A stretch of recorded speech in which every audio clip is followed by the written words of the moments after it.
नमस्कार, तपाईहरुलाई हार्दिक स्वागत छ। आज हामी दक्षिण काली मन्दिरमा छौं। बाँकी कुरा उहाँबाट एकदम आज हामी चाहिँ बिहानै उठ्यौं, त्यसपछि हामी एकदम बिहानै उठ्यौं, मुख सुख धोयौं, दाँत माझ्यौं, टक्क लाएर अनि हिँड्यौं। हाम्रो सन्तोषको चाहिँ यसो ग्रह शान्ति गर्नु अनि शनि ग्रह लागेछ अरे त्यसलाई त्यो भएर शान्त गर्नको लागि त्यो पर लाइनमा छ। हामी यतितिर पूजा छ। अब एकछिन पछि ग्रह पूजा हुन्छ, हेर्दै गर्नु। के चाहिन्छ आखिर ग्रह शान्त गर्न? के विश्वास गर्नुपर्छ त ग्रहमा? ग्रहमा चाहिँ एकदम यो हाम्रो ग्रह भनेको एकदम विश्वास गर्नुपर्ने चिज पनि हो। यसले त्यही काममा बाधा अवरोध पुर्याउनुदेखि लिएर मान्छेलाई अलिकति असहजताको आफूलाई अलिकति शान्त गरे है भन्ने पार्नको लागि ग्रह शान्ति गर्नुपर्ने हुन्छ भनौँ न। ठिक छ, बाँकी कुरा हामी देखाउँदै गर्छौँ तपाईहरुलाई। A few moments later.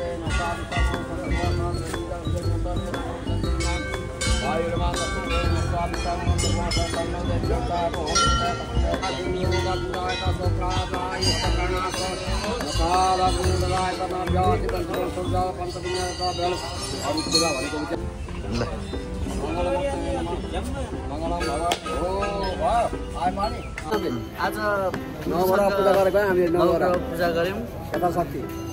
अब शाम राम्रो हुन्छ नि, ग्रहसँग जान्छन् सबै हाम्रो हुन्छ। अब शनिबार चाहिँ शनिबार उसमा जल्ताउने हजुर A few moments later.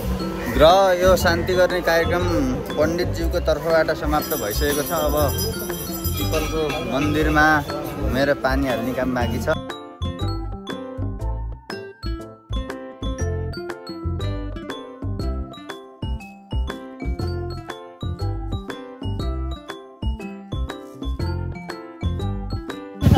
ल हामी सबै काम सकेर मन्दिरबाट बाहिर निस्किसकेका छौँ। के छ तपाईहरुको भन्नु? ओके, अब हामी एउटा शुभ कार्य सम्पन्न गरिसके पश्चात हामी अब घरमा फर्किँदैछौँ।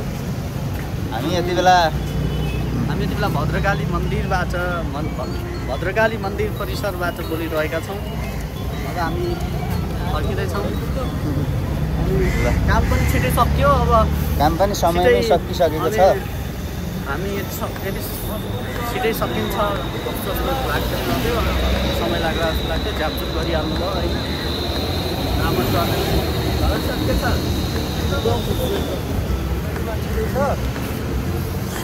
सठिक रूपमा पनि यस्ता कार्य सम्पन्न छोटो मिठो।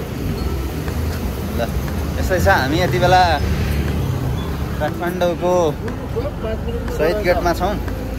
अन्तिमसम्म भिडियो हेरिदिनु भएकोमा तपाईहरु सम्पूर्णलाई धेरै धेरै धन्यवाद।